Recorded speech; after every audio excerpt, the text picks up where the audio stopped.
Hey guys, it's Paul. And Jestina Keys. Netflix and No Chill, the show about Netflix with people with no chill. Getting that I know, down. it's so good. good. It's going to happen. Doing so well. Becoming a thing. Mm-hmm. Punisher, episode 6. Yeah. This show opens just graphic. Like no, we see the Punisher bleeding out, and he's dying and hallucinating, and then he watches his family die again, and then immediately following that, really rough sex. Like, what? Like, I'll give them credit because it was a believable sex scene, which you don't often see, but, like, I didn't need to see that. I didn't need it. That went on entirely too long. Yeah, it was like that. It was kind of that uncomfortably long sex scene. Like, it's not like 5 seconds and then kind of rolls off. It's like, no, we're just fucking finish already. It's like we're here for a good, like, 30 seconds and just, like, I'm pretty sure this is porn. But again, on an off tangent, it's like anybody who complaining about the Disney Fox merger and they're worried about R-rated stuff and blah blah blah. It's like, watch Punisher, dude. It's like, you're fine.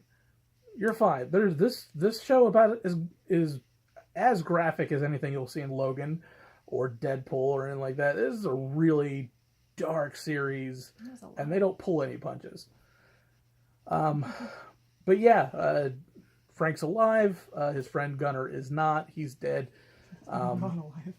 Yeah, he's not alive. No one else is alive because he killed everybody. He's literally the only one that survived the gunfight, barely. Pulls in his friend to kind of stitch him up. Micro kind of basically saves the day on that. And then we don't get a lot of extra information going through. Billy realizes that Madani is following Frank, and at first we think this is just a war buddy who is concerned about his friend, and that changes at the end of this episode. Yikes. Yikes. I'm curious where this is going to go because any comic book person hears the name Billy Russo and you immediately assume Jigsaw, and you immediately assume evil guy. So, I'll admit that the show has done a very good job about not really portraying him as a terrible guy up to this point, because he did seem like basically just the capitalist that was trying to kind of work through his own demons while making a buck. But now we are seeing him being the much more evil person that anybody who read comics knows he is. And in the comics, if you don't realize, he is the character Jigsaw, which is one of Punisher's big enemies. So he kind of reaches out and it's like, hey, I know Frank's alive. Everybody knows Frank's alive at this point. And I want to reach out and I want to altruistically help him out. But realistically, he wanted to flush him out because he is actually working with Agent Orange. At the very end, he doesn't come. We realize that, yeah, he was going to kill Frank the entire time. I figured he was going to kill Frank the whole time because it was just too... It seemed like a trap. Yeah, it was just too nice. It does seem like a trap. But yeah, that's exactly what it was. It's like it was a trap, and Frank didn't fall for it. He had a kind of sit down with Micro's family, who was falling apart at this point because, man... Can we just talk about how Punisher is basically like, hi, welcome to daddy issues? Yeah. Punisher is like... Frank's really kind of paternal in Micro's family. We're not sure whether he's becoming a surrogate for Micro's family until the very end of this episode. It realized it's like, oh yeah, everything he was done was actually not just to piss Micro off. He really did kind of feel bad for the family, even though Micro's wife clearly wants to bang Frank. Well, I mean, in her defense, she doesn't know that Micro's alive, so yeah. It's not like really cheating. So she's not a terrible person. It's just that, I like her. It's just that, yeah, she definitely wants to sleep with Frank. Oh god, yeah. Want to come in for some wine? It's late.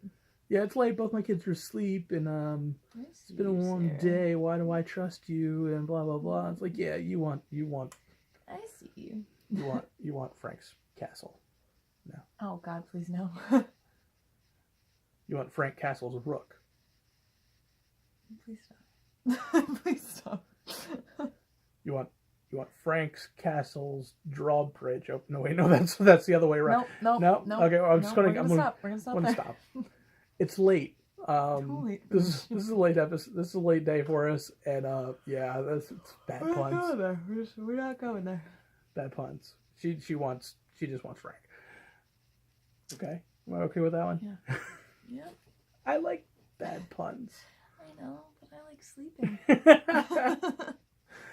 And that's kind of where this one ends. I'm really interested in seeing how this is going. This is the midway point of the season, so now we're starting to see more of a ramp up because some of these episodes have been kind of like The Walking Dead. No, what about Stabby Boy? Oh yeah, yes. I don't know who he is. I wasn't paying attention. I'm terrible with names anyway. I wasn't paying attention. I'm admittedly so. But all of a sudden he just the guy who has been going back and forth between Frank's buddy's support group, who dug a trench in his basement, has kind of hitched his wagon to the wrong guy and finds out later that this man is a case of stolen valor. Like I'm a Korean or I'm a Vietnam War vet. The guy never served a day in his life in Vietnam. He signed up 10 years after Vietnam was done, and basically leaves him in a lurch. Gets him arrested for doing the whole gun nut registry kind of thing. And when he goes and confronts him, the guy pulls a knife on him. So like, I'm not 100% against the guy because he definitely did stab him, but then he goes a little crazy and he goes Lizzie Borden on him. Like he stabs him like 20 times. So like, self-defense is definitely out of the door because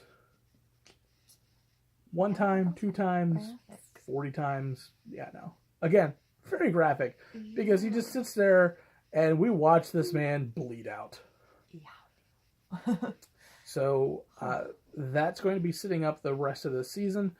I'm really interested to see where this is going because we are now starting to see Anvil being basically just an arm of Agent Orange's group. Will Billy Russo turn into Punisher? We don't know yet. I don't know. Jigsaw.